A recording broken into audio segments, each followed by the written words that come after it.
Hey guys, and how about we read the bios for Batman Arkham Asylum? So, last time I believe we ended off with Prometheus, but I was told that I skipped Harley. Oops. So we're going to go back to Harley, and I believe I got everyone. I know I got Poison Ivy. Okay, so Harley Quinn. And we have more interview tapes, that means yay! Okay, so story. An Arkham Asylum psychiatrist assigned to treat the Joker, Dr. Harleen Quinzel instead became obsessively fixated on her patient, believing herself to be in love with him.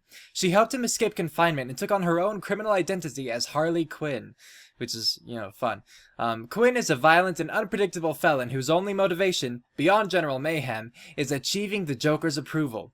Because of his cruel and mercurial nature, this in some ways makes her just another of his victims, albeit a very dangerous one. Facts! Real name, Dr. Harleen Quinzel, occupation, professional criminal, again. Base of operations, Gotham City, eyes blue, hair blonde, height 5 feet 7 inches, weight 140 pounds, and first appeared in Batman Harley Quinn #1, October 1999. And then, there it is. Attributes, surprising strength and stamina, superior gymnastic skills, total disregard for human life. Like the Joker, she is a homicidal psychotic who escapes easy classification. Patient interview, so here we go with the first one, employee orientation, March 3rd. Harleen Quinzel. Call me Harley, everyone does. I'm surprised She sounds you want great. to intern here at Arkham. I've always had a thing for extreme personalities. You can't deny there's an element of glamour to these super criminals. Right. I warn you right now, these are hardcore psychotics. Most would rather kill you than speak to you. I'm sure I'll be fine, Doctor. They'll eat you for breakfast. I mean it. 1 or 2 of them will enjoy it too. Be careful. Why would you eat someone for breakfast if you weren't even going to enjoy it? Like, that's just crazy. Anyway, I made a comment about her voice. Tara Strong's, great. She does great voice acting. Love Twilight Sparkle, Timmy Turner, Raven from Teen Titans, all that good stuff. But just, like, the character voice. It's a crazy voice. Harley Quinn's crazy, Patient interview #1, March 3rd, so she jumped right into it. Here we go. Patient interview #1. So, I'm your first, am I, Toots? You know what they say, you never forget your first Ah, it's a I'll joke. try to make it memorable for you. Oh, you already have. Tell me, why do you do the things you do? Why do you think I do it? Fame, notoriety, a desire to stand out from the crowd, a wicked sense of humor. You're good. Good How did job, you Harley. figure me out, Doc? I've had doctors poking around in here for years, and no one was as astute, and if you don't mind my saying, beautiful as you. Really? You're just playing with me. Well, you'll never know, will you? Unless... Unless what? Tell me. I'm just trying to wonder now, think, what does she look like normally? Beneath all the makeup and, without those, Joker kind of clothes. I don't know. As in, dressed like a normal person, not, without. Yeah. March 4th, so the next day. Here we go. Care to tell me how these got in my office? Simple, really? I put them there. Why? You don't like flowers? So he acted fast. I think the guards would be interested to know you've been out of your cell. Oh, if you really were going to tell, you already would have. How do you know I haven't already? Hello, sweet. I like you. I really do. Even your name. Rework it a bit and we get... Harley Quinn, like the clown. I know, I've heard it before. It's a name that puts a smile on my face. It makes me think there's someone here I can relate to. Someone who might like to hear my secrets. Really? Go on. Not here, my dear. Too many ears and eyes. Come back tonight. I'll be ready for you. Okay. Well, I do think it's kind of weird, how sarcastic she was about the whole Harley Quinn name thing. Harley Quinn, I know. And then this part is actually nitpicky with the voice acting itself. Just, about secrets. Really? Go on. It was awkward. Anyway, March 6th. 2 days later, these are happening really frequently. Who? Batman? No, Santa Claus. Of course, Batman. Always Batman. I've seen it in his eyes. Screaming mad stalkers. And dishonest. hiding his face behind a fright mask. Well, no masks for me. Just makeup. I have nothing to Or hide. natural skin I color. laugh at the cruel absurdity of the world. But Batman, he's got them all fooled. He's made them think he can make a difference, that he can actually make things better. And the joke of it is, they all believe it. The police? The police, the media, the frickin' junior rangers. Every last sack of walking meat in this urban cesspool. Listen, sweets. Batman knows we're all on the same funhouse slide into madness. Why won't he admit it? He's up there in his belfry laughing at us. And the real gag is the miserable liar is allowed to run free while I'm in here. That's really incisive. Then you understand, don't you?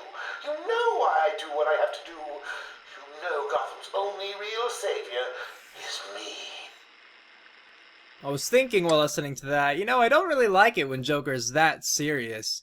Because he sounded genuinely angry with the Batman. But near the end, I figure it was more just kind of like, draw Harley Quinn more into it, to lure her, basically. So, we got April 1st, that's great, April Fool's Day.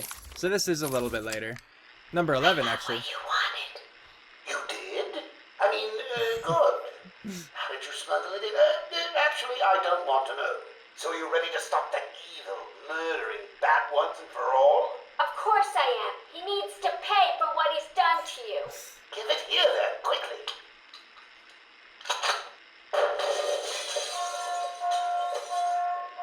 I don't know what it is still. Come on, Doc. We've got ourselves a bat to kill. Okay. Oh, no. That's outputting. Say hello to your new and improved Harley Quinn. There we go. The start of a beautiful friendship. Alright, so there was Harley Quinn for you guys. Yeah, sorry, I skipped that. I didn't realize it earlier. Yeah, and we saw Prometheus, so now we go straight to Maxie Zeus. Oh, it is Zeus. You can definitely tell once you click on his picture. A deranged gang leader, Maxie Zeus came to believe himself an avatar of the Olympian god Zeus. Creating a cult of gang members to do his bidding, Zeus became a power player in the Gotham City underworld. His criminal activities are perpetrated by his army of followers, and, he believes, overseen by the Greek gods themselves. Wow, so he really thinks it's like his, religious holy duty or whatever. Real name, Maxie Zeus. Occupation, professional criminal. Base of operations, Gotham City. Eyes brown, hair brown. Height, 5 feet 6 inches. Weight, 135 pounds. And first appeared in Detective Comics number 483 of May 1979. So, now we get his attributes. Driven by complex religious delusions, charismatic leader who has developed a long-standing cult, and determined to extend his powerful reach and recruit new followers. Well, good for him. Okay, Hush. Ooh, Hush sounds kind of creepy. I feel like I already looked at him a little bit. Anyway, Tommy Elliot and Bruce Wayne were childhood friends, and, unknown to Bruce, dark reflections to each other, or of each other. Wait, if it's unknown to Bruce, was it not unknown to Tommy? A childhood sociopath, Elliot tried to kill his parents so he could inherit their fortune. When his plan failed partly due to the surgical skills of Thomas Wayne, Bruce's father, Elliot blamed Bruce. Because Bruce was just a little boy.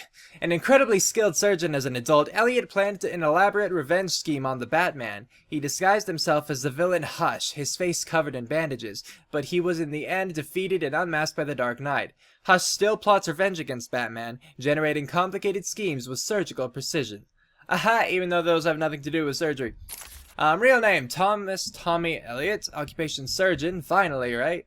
So he's not really a criminal so much as he just wants to get back at Batman, right? Or does he actually do bad stuff? Base of operations, Gotham City. Eyes brown, hair reddish brown, height 6 feet 3 inches, weight 225 pounds, and first appeared in Batman number 609, January 2003. So he's pretty recent. Attributes, great physical strength augmented by a hatred of Bruce Wayne, for again, some reason. World-class surgeon capable of extraordinary medical breakthroughs, master of disguise, and determined to destroy Bruce Wayne. Okay then, there's Hush for you. Now we have the Great White Shark. Creepy. A crooked financier, I don't know, who stole millions of dollars, Warren White thought he scored a legal victory when his insanity plea went through. But when he got to Arkham Asylum, he realized his mistake. Driven insane by the other inmates, he was also disfigured by an encounter with Mr. Freeze that left him without hair, a nose, ears, or lips. Oh, geez. Calling himself the Great White Shark, he filed his teeth into fangs to more perfectly resemble his new namesake. Putting his financial skills to use, he has become a major player in Gotham's underground crime scene, running a number of rackets from his cell in Arkham. Even though I'm not sure, could you file your teeth like that? Like, wouldn't you damage nerves and stuff? Like, if cavities do so much, I'd think that filing would be bad too. Real name, Warren White, but it's a comic book, so whatever. Occupation, professional criminal. Base of operations, Gotham City. Eyes, brown, hair, none. Haha, I'm just kidding. Height, 5 feet 11 inches. Weight, 180 pounds. First appeared in Arkham Asylum, Living Hell #1, July 2003. And attributes: brilliant financial skills, which he uses for a variety of criminal purposes. Scarred visage that makes him resemble a shark, kind of. Teeth sharpened 2 points. Cool. Oh, I feel like I recognize this guy. Yeah, Ra's al Ghul. Okay. Little is known of the early years of the nearly immortal Ra's al Ghul, whose name means the demon's head. But it is known that he has lived for many centuries due to Lazarus Pits, mystical and alchemical brews that restore his youth. Okay. A brilliant master of strategy and organization, Ra's al Ghul's goal is to save the Earth from ecological devastation by destroying most of its population. So he's an extreme nature person. What was it called? Whatever. He recognizes Batman as both a worthy foe and a possible ally, except that Batman cannot accept his dystopic worldview. Batman also shares a love-hate relationship with Raz's daughter, the beautiful Talia. Ooh, which we saw in Dark Knight Rises, right? The one with Bane? The newer one? Anyway. Real name unknown. Occupation international terrorist. Was I just thinking naturalist? I don't know. Base of operations, mobile.